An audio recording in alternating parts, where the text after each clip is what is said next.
2400. ¿Te provoca algo dulce? ¿O quieres aliviar el frío? Ricos Pan, compartiendo dulzura. Juliaca. En este momento podrías nombre de tu marca en este spot, pero no, está sonando la mía. Pollería El Pollito. Y mientras te cuento esto, miles de personas, al igual que tú, están escuchando mi marca. Pollería El Pollito. ¿Adivina qué? Ya me están llamando. Aló, un cuarto de pollo con papas, lo llevamos de inmediato. Te pudieron llamar a ti, pero te dormiste. Haz crecer tu marca. Anuncia en esta radio. Uy, otra llamada. Aló, 15 pollos, sale y vale. Llámanos al 951-66-5518. Repito, 951-66-5518. O búscanos en Girón San Román, 116, tercer piso, oficina B, Juliaca. 1-431-013. Sigue escuchando RPP, la radio en la que confían los peruanos. Reporta una denuncia, emergencia o hecho importante al Rotafondo. 438-8008. 438-8008. Somos RPP. Que trae consigo bajas temperaturas. Bienvenidos a Esto se sabe. Mira la noticia por RPP TV, en el canal 10 y en el 710 de Movistar TV HD.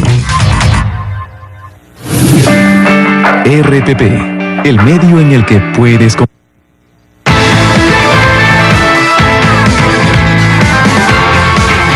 6 de la mañana con 50 minutos, regresamos a la avenida Aviación aquí en Lima, objeto pues de una tarea municipal para acabar con la informalidad, con los ambulantes que habían tomado esas calles, esos espacios públicos.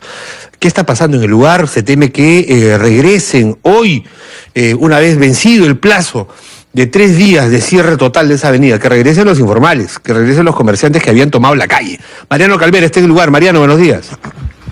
¿Cómo estás, Ricardo? Muy buenos días. Como has mencionado, estamos en otro punto de transmisión en la avenida Aviación, esta vez el cruce con 28 de julio, muy cerca a la estación Gamarra, que permanece cerrada. A esta hora de la mañana hay muchísima presencia policial en este punto, ya a poco de culminarse este cierre preventivo por 72 horas por parte de la Municipalidad de Lima. Yo te comento, Ricardo, que en este punto hay algo muy paradójico. A pesar de que hay un cerco, digamos, lo que corta la avenida 28 de julio es precisamente la vía metropolitana Aviación, pero pasado este cerco estamos hablando de la cuadra 28 de julio, todo está totalmente colmado de ambulantes, de comerciantes ambulantes. No me parece que sean los ambulantes que hayan estado en Gamarra, sino es prácticamente un mercado de abarrotes que abarca muchas cuadras de 28 de julio a partir de la cuadra 28. Lo que me refieren los miembros de la Municipalidad Metropolitana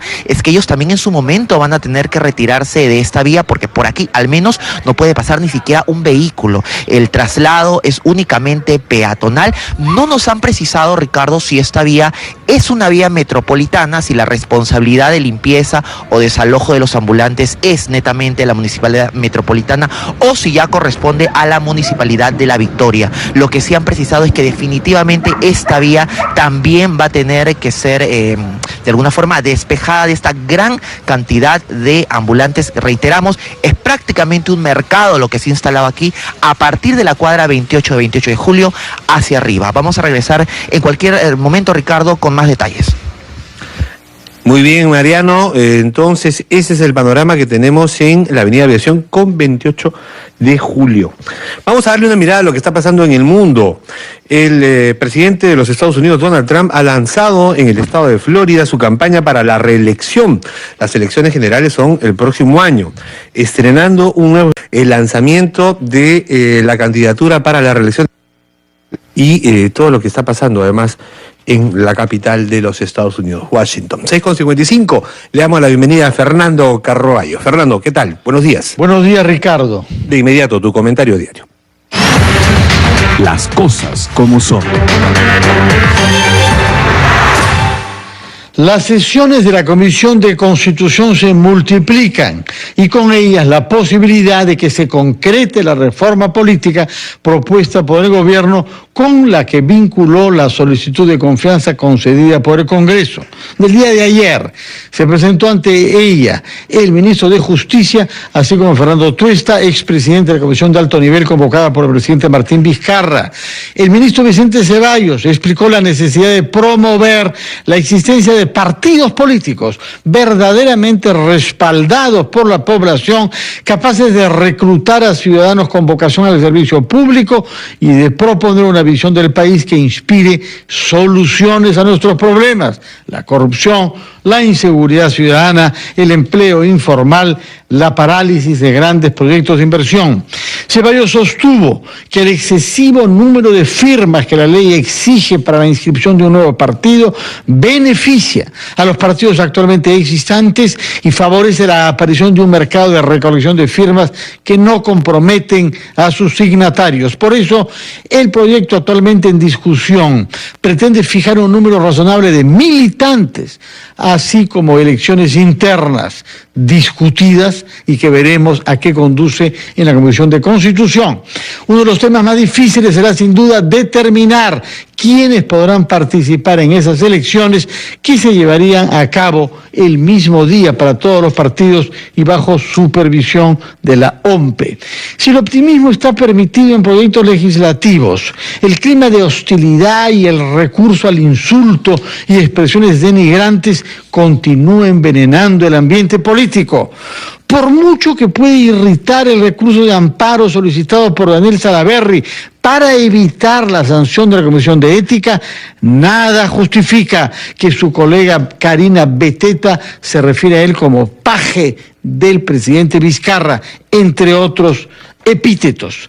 Es aún peor el recurso de descalificaciones racistas y en concreto antisemitas, como se ha hecho en el curso de un plantón ante la sede del Instituto de Defensa Legal y de Reporteros.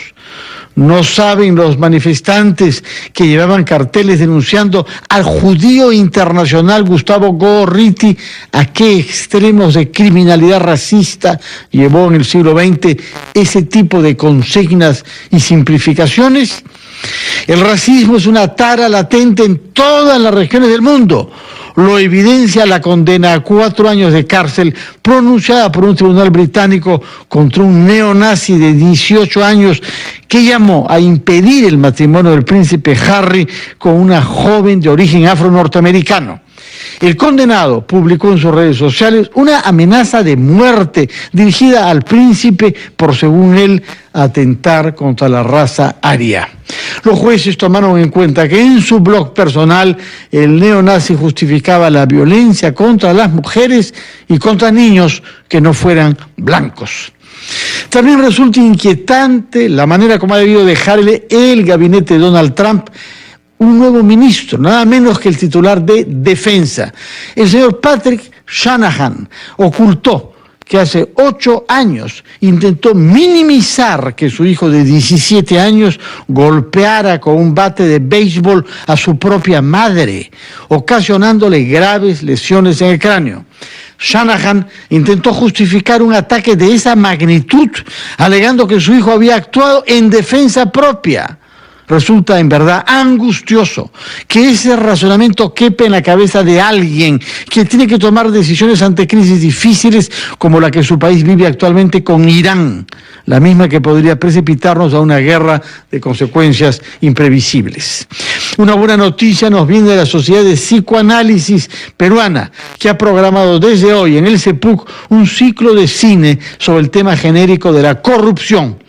Un total de 17 películas filmadas en épocas y países diferentes nos ayudarán a comprender mejor un mecanismo universal, pero también intentar un, como dicen ellos, desmontaje psicoanalítico y así comprender que se trata con la corrupción de un grave disfuncionamiento social que nace en la mente de los ciudadanos y en sus familias. Las cosas como son.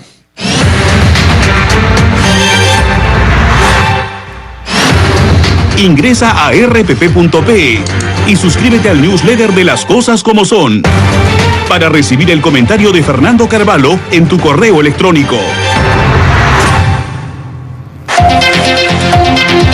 7:01. Caja Piura presenta.